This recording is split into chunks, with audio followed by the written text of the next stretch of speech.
कधी कधी काय होतं ना, रात्रीच्या जेवणाचा कंटाळा आला की आपल्या डोक्यात एकच पदार्थ येतो, तो म्हणजे मसाले भात, खिचडी भात किंवा पुलाव. पण भाताचा हाच प्रकार थोड्याशा वेगळ्या पद्धतीने बनवला तर तो नक्कीच खावासा वाटतो. आणि त्यामुळेच आज आपण कांदा टोमॅटो काहीही न वापरता घरातल्याच नेहमीच्या साहित्याचा वापर करून अतिशय साध्या सोप्या पद्धतीने पण तरीही चवीला वेगळा, मस्त, चमचमीत आणि चटपटीत आवळ्याचा भात बनवतोय. यालाच तुम्ही आवळ्याचा पुलाव किंवा आवळ्याचा मसाले भात असं सुद्धा म्हणू शकता. चला तर मग आपल्या आरोग्यासाठी अतिशय फायदेशीर ठरणारा हा आवळ्याचा भात कसा बनवायचा ते बघूयात. तर त्यासाठी इथे बघा, मी 1 वाटी लांब दाण्याचा बासमती तांदूळ घेतलेला आहे. याऐवजी तुम्ही कोलम तांदळाचा वापर करू शकता किंवा कोणताही जो भात शिजल्यानंतर मोकळा सुटसुटीत होतो त्या तांदळाचा वापर करायचा आहे. तर 1 वाटी बासमती तांदूळ मी भांड्यामध्ये काढून घेतला. याला 2-3 पाण्याने चांगलं स्वच्छ आपल्याला धुवून घ्यायचं आहे. अगदी हलक्याच हाताने चोळून तांदूळ मी इथे 2-3 पाण्याने चांगला धुवून घेतला.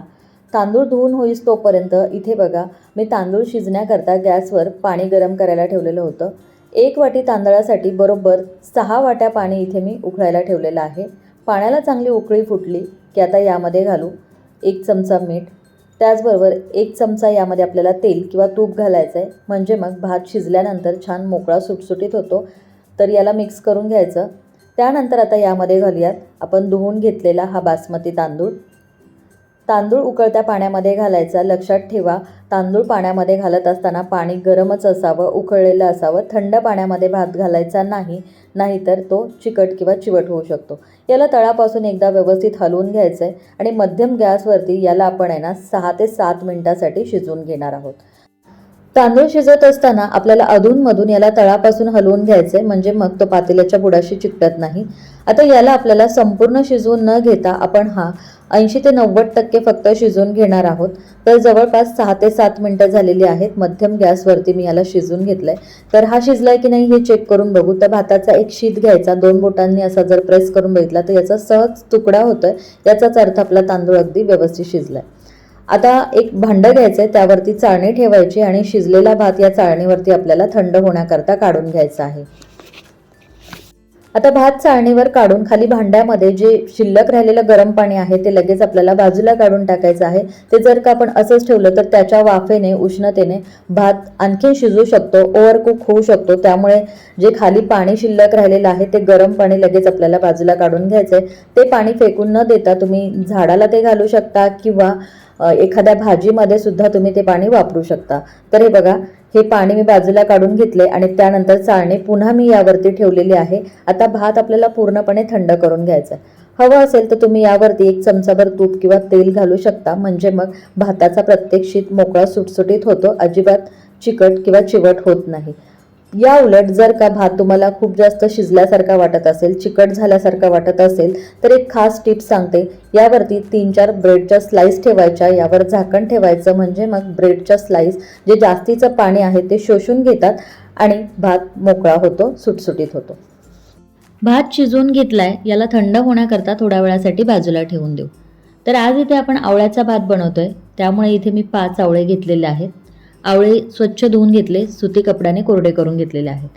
आता या आवळ्यामधल्या आपल्याला बिया बाजूला काढून टाकायच्यात आणि गर मोकळा करून घ्यायचा आहे. पाकळ्या यातल्या आपल्याला काढून घ्यायच्यात. तर सुरीच्या मदतीने बघा, याची मी अशी एक एक पाकळी मोकळी करून घेत आहे.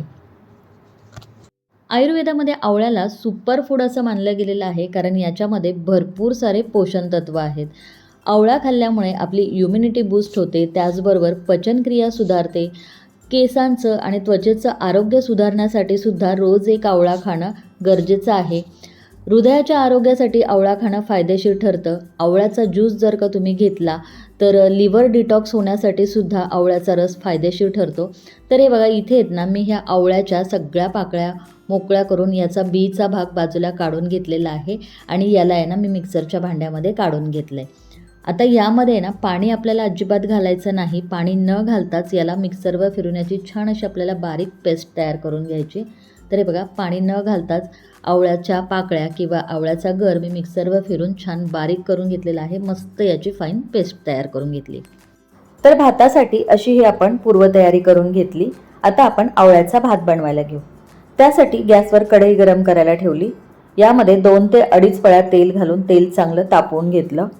फोडणीसाठी इथे मी 1 चमचा जिरं घेतलेला आहे, 1 चमचा मोहरी, 1 चमचा हरभऱ्याची डाळ, 1 चमचा उडदाची डाळ, 2-3 हिरव्या मिरच्या तुकड्यांमध्ये घेतल्यात आणि 5-6 कढीपत्त्याची पानं घेतलेली आहेत. हे सगळं तेलामध्ये घालायचं आणि सोबतच 3-4 बेडगी मिरचीचे तुकडे सुद्धा मी घातलेले आहेत. मस्त खमंग फोडणी तयार झाली. एक 2-3 सेकंदासाठी याला परतून घेतलं. आता यामध्ये घालूयात मूठभर शेंगदाणे. शेंगदाणे सुद्धा आपल्याला आहे ना मंद ते मध्यम गॅसवरती छान खरपूस यामध्ये तळून घ्यायचे आहेत.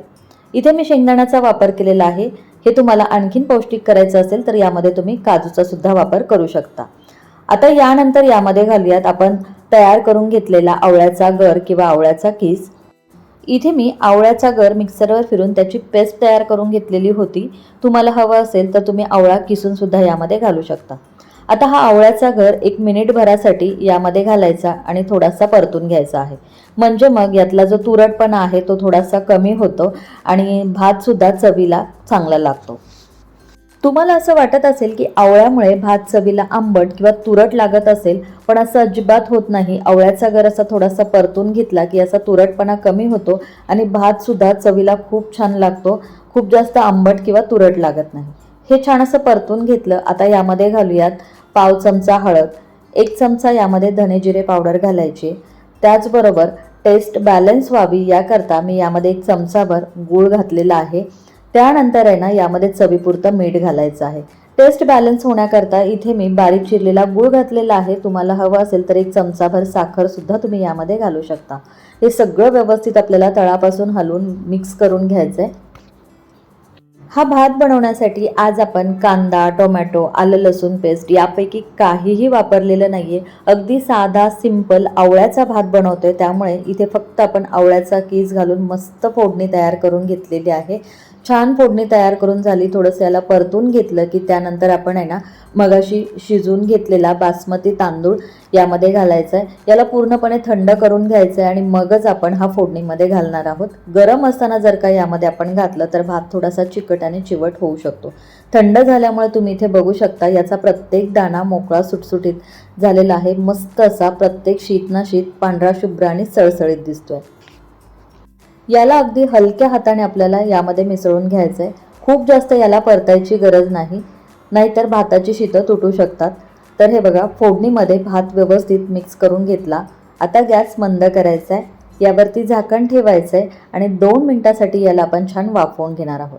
असं हे वाफवून घेतलं की म्हणजे मग सगळ्या मसाल्यांचा फ्लेवर भातामध्ये व्यवस्थित उतरतो. भातसुद्धा चवीला छान लागतो. त्यामुळे याला 2 मिनिटासाठी इथे मी वाफवून घेतलेलं आहे. याला आता फक्त एकदा हलक्या हाताने थोडंसं खालीवर करून मिक्स करून घेऊ. त्यानंतर आहे ना यामध्ये आपल्याला अर्धा लिंबाचा रस यामध्ये घालायचा आहे. म्हणजे मग आपला भात चवीला अतिशय मस्त चटपटीत आंबट गोड लागतो. आता यानंतर घालूयात थोडीशी बारीक चिरलेली कोथिंबीर आणि हे सगळं आता व्यवस्थित आपण मिक्स करून घेऊ. लिंबाचा रस आणि कोथिंबीर घालून याला व्यवस्थित मिक्स करून घेतलं. आता मी गॅस बंद केलेला आहे. तर अशा रीतीने तयार झालेला आहे आपला बहुगुणी आवळ्याचा मस्त असा चटपटीत आंबट गोड चवीचा पौष्टिक आवळ्याचा भात. हा भात तुम्ही पापड किंवा दही सोबत सर्व करू शकता. खायला अप्रतिम लागतो. तर असा हा बहुगुणी आवळ्याचा आरोग्यदायी आवळा भात तुम्ही सुद्धा नक्की करून बघा. आणि आजची रेसिपी जर तुम्हाला आवडली असेल तर नक्की कमेंट करून सांगा. व्हिडिओ आवडला असेल तर जरूर एक लाईक करा, शेअर करा. अशाच नवनवीन रेसिपीज पाहण्यासाठी चॅनलला सुद्धा सबस्क्राईब करायला अजिबात विसरू नका. तर पुन्हा भेटूया अशाच एका छानशा रेसिपीसोबत. तोपर्यंत धन्यवाद.